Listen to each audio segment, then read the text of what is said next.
Hi guys, आज हम पढ़ेंगे मेदस्वी यानी कि अति स्थूल पुरुष के दोष, कारण और स्वरूप।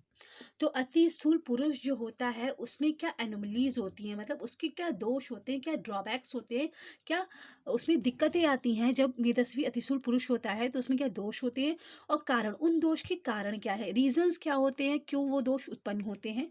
और मेदस्वी यानी कि अति स्थूल पुरुष का स्वरूप क्या होता है, मतलब उसका बॉडी स्ट्रक्चर कैसा होता है, ये हम पढ़ेंगे आचार्य चरक के अनुसार, जो कि चरक संहिता के सूत स्थान की 21 चैप्टर है, अष्टोनिंदतीय अध्याय, उसके 5th 6th 7th 8th और 9th 10th श्लोक में वर्णित है। ठीक है। तो अब हम श्लोक पर आते हैं, मेदस्वी पुरुष के दोष, कारण और स्वरूप। तो उसके श्लोक पर आते हैं। मेदसा आवृत मार्गत्वाद वायु कोष्ठे विशेषता चरण संदुक्षे यत अग्नि आहारम शोष्यत अपि तस्मात् सा शीघ्रं जरयत आहारम च अतिकांक्षति विकारश्च अश्नुते घोरान काश्चित् काल व्यतिक्रमात्। इसका रेफरेंस है चरक संहिता के सूत्र स्थान के 21 चैप्टर यानी कि अष्टोनिंदतीय अध्याय, उसका 5th and 6th श्लोक। ठीक है। और जो अष्टोनिंदतीय अध्याय है वो योजना चतुष्क का प्रथम अध्याय है। जो चतुष्क को, जो सूद स्थान के 30 चैप्टर हैं उनको 8 चतुष्क में बांटा गया है, जिसमें 7 चतुष्क में तो 4 चैप्टर्स हैं और जो लास्ट का एक चतुष्क है उसमें 2 चैप्टर हैं। तो 7 4 जा 28, 7 चतुष्क में 4 चैप्टर हुए, बचे हुए 2।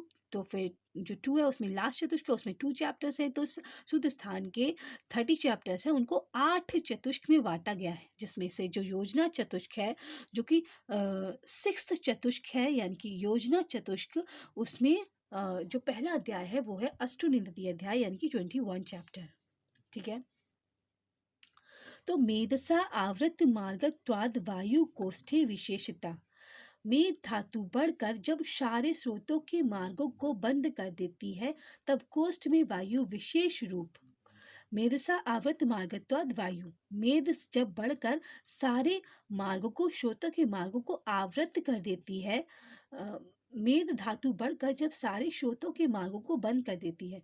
मेद धातु बढ़ी और जितने भी स्रोतस हैं, अन्न व स्रोतस, उदक व स्रोतस, मांस व स्रोतस, रस व स्रोतस, जितने भी स्रोतस हैं बॉडी में, उनके मार्गों को, जो उनके मार्ग हैं उनको आवृत कर देती है, उनको आवृत कर देती है, मार्गों को आवृत कर देती है।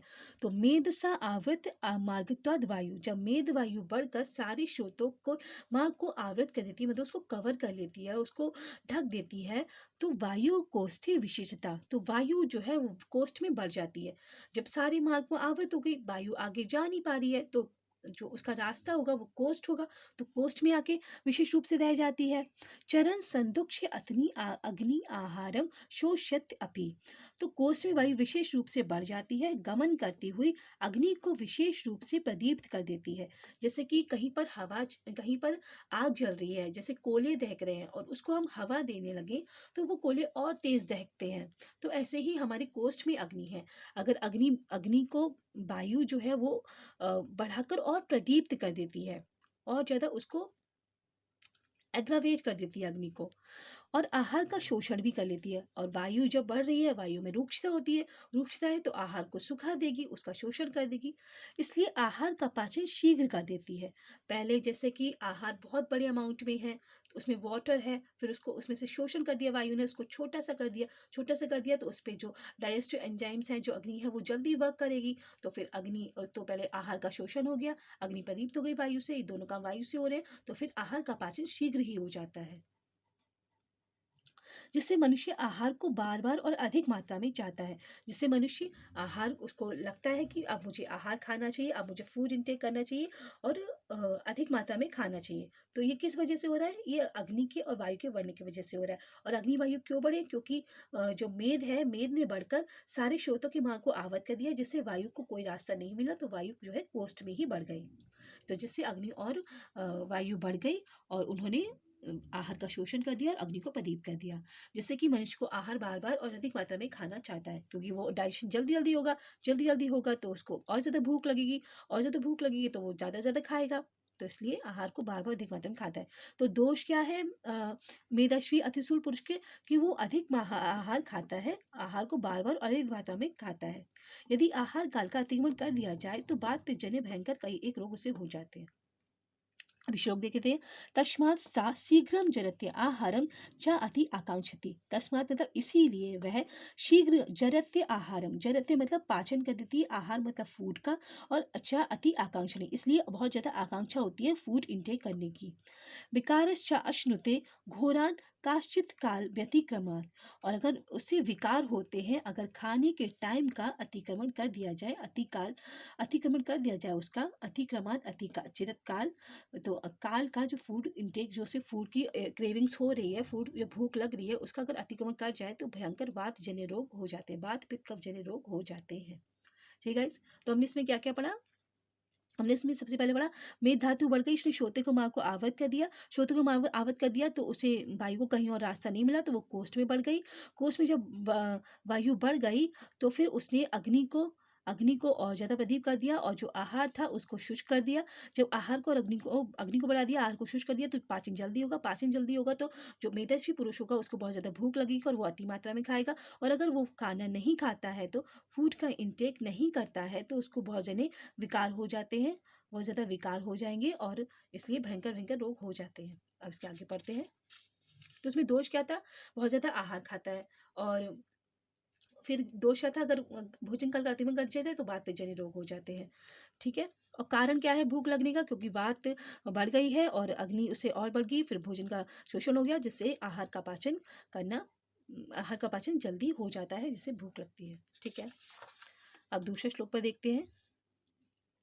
एत उपद्रव करो विशेषात अग्निमारुतो, एतो हि दहता स्थूलम बंदावो बनम यथा मेदश्यतीव समृद्धे सहसेव अनिल आदया विकारान दारुणान कृत्वा नाशी अंताशु जीवितम। तो ये अग्नि और वायु दोनों बढ़कर विशेष उपद्रव करने वाली होती हैं। एताव उपद्रव करो विशेषात अग्नि मारुता, अग्नि और वायु विशेष उपद्रव करने वाली होती हैं। तो अभी हमने पढ़ा अग्नि और वायु क्यों बढ़ी, वो उसका रीजन हम जानते हैं। और अग्नि और वायु दोनों बढ़कर विशेष उपद्रव करने वाली होती हैं, और बड़ी हुई ये दोनों स्थूल पुरुष को उसी प्रकार कर देती हैं जिस प्रकार बड़ी हुई दावाग्नि वन को जलाकर नष्ट कर देती है। ऐतो ही दहता स्थूलम वन दावो वनम यथा, जैसे वन अग्नि वन को नष्ट कर देती है, उसी प्रकार ये बड़ी हुई वात और अग्नि जो स्थूल पुरुष है उसको नष्ट कर देती है। मेद धातु के अधिक बढ़ जाने पर सहसा कुपित हुए वात पित्त का भयंकर रोगों को उत्पन्न कर अति स्थूल पुरुष के जीवन को नष्ट कर देते हैं। तो जब मेद धातु अधिक बढ़ जाने पर सहसा कुपित हुए वात पित्त का कुपित हो जाते हैं और भयंकर भयंकर रोग को उत्पन्न कर अति स्थूल पुरुष के जीवन को नष्ट कर देते हैं। और वात पित्त का प्रकोपित क्यों होते हैं? क्योंकि मेद बढ़ जाती है, सारी श्रोतों को आवत कर देती है, वात पित्त का कोई रास्ता नहीं मिलता है, तो वो अपनी जगह पर बढ़ते रहते हैं, कुपित होते रहते हैं। तो इससे भयंकर भयंकर रोग को उत्पन्न कर अति स्थूल पुरुष के जीवन को नष्ट कर देती है। मेदो मास अति व्रत्वाच चल इश्विक उदर स्तना अय तो उपचय उत्साहो नर अति स्थूल उच्यते इति मेधस विनु दोषा हेतु उपजीव च निर्दशा। तो मेधा और मांस धातु के अधिक बढ़ जाने से नितंब उदर और स्तन प्रदेश इतना मोटा हो जाता है और लटक जाता है और चलते समय हिलते रहते हैं। मेदो मांस अतिव्रत, मेद के और मांस धातु की अतिव्रत के बहुत ज्यादा बढ़ जाने से तो चल स्फिक उदर स्तना, चल मतलब मूवमेंट करने वाले, स्फिक मतलब हिप रीजन, उदर मतलब एब्डोमेन, स्तन मतलब एस्ट। तो स्फिक यानी कि हिप रीजन, उदर यानी कि एब्डोमेन, और स्तन यानी कि ब्रेस्ट बहुत ज्यादा बढ़ जाते हैं और चलने लगते हैं, मतलब हिलने लगते हैं। जब वो मनुष्य वॉक करता है या चलता है तो वो स्फिक उदर और स्तन इजनी लगती हैं। तो हमने क्या देखा था? हमने सबसे पहले हेडिंग में पढ़ा था मेधाश्वी पुरुष के दोष कारण और स्वरूप। तो स्वरूप हम देख रहे हैं, स्वरूप क्या क्या देख रहे हैं? मेधा और मांस धातु के अधिक बढ़ जाने से नितंब उदर और स्तन इतना मोटा हो जाता है और लटक जाता है कि चलते समय हिलते रहते हैं। यत उपचय उत्साहो और नरे अतिस्थूल उच्चते, अंग प्रत्ययों की वृद्धि उचित रूप में नहीं होती है तथा कार्य करने में उत्साह भी नहीं होता है। तो अपचय मतलब अंग प्रत्ययों की जो फॉर्मेशन होगा वो ढंग से नहीं होगा, उत्साह भी नहीं होगा। इति मेधस्विनु दोषा हेतु रूप में निर्दिष्टा, ऐसे मनुष्य को अतिस्थूल कहा जाता है और इस प्रकार मेधस्वी पुरुष के दोष कारण और स्वरूप बताया गया है। ठीक है, तो हमने ये स्वरूप पढ़ा कि इतने मेद और मांस धातु के अधिक बढ़ जाने से नितंब, उदर और स्तन इतने मोटा हो जाता है कि लटक जाता है, चलते समय हिलते रहते हैं। अंग पंखुड़ी की वृद्धि उचित रूप में नहीं होती है तथा कार्य करने में उत्साह भी नहीं होता है। ठीक है। उसमें दोष क्या देखे थे? भूख बहुत ज़्यादा लगती है। क्यों लगती है? क्योंकि वायु और अग्नि बहुत ज़्यादा प्रबल हो जाती है, जिससे वो बाहर का शोषण कर देती है और अग्नि को बहुत ज़्यादा प्रदीप कर देती है, जिससे मनुष्य को बहुत ज़्यादा भूख लगती है। बहुत ज़्यादा भूख लगने से उसको बहुत ज़्यादा अमाउंट में फूड करने की और बार-बार फूड इंटेक करने की ज़रूरत पड़ती है, और अगर उसको फूड का इंटेक नहीं करवाया जाए तो वो अतिक्रमण हो जाएगा, और बहुत सारे जो भूख लग रही है उसका अतिक्रमण करने पर बहुत ज़्यादा भयंकर रोग होते हैं। ठीक है गाइस? तो ये हमने पढ़ी मेदस्वी पुरुष के दोष, कारण और स्वरूप। ठीक है गाइस? तो इससे आगे में वीडियो में हम अतिकृष्ण के बारे में पढ़ेंगे। Till then, thank you, have a nice day, जय हिंद, जय भारत।